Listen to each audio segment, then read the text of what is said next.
2023 жылғы 29 наурызда Ұлттық қауіпсіздік комитеті Қазақстан Республикасы Ішкі істер министрлігімен бірлесіп, екі ведомствоның арнайы мақсаттағы бөлімшелерін тарта отырып, ірі ауқымда заңсыз қару айналымымен айналысқан қылмыстық топ әрекетінің жолын кесті.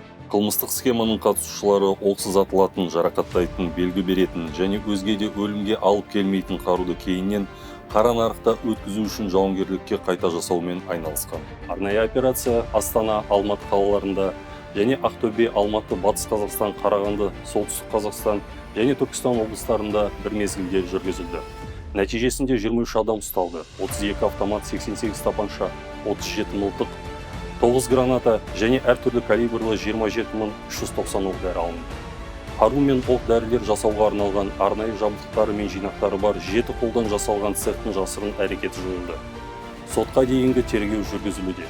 Заңсыз қару сату және сатып алуға қатысы бар басқа да адамдарды анықтау бойынша жұмыс жалғасуда.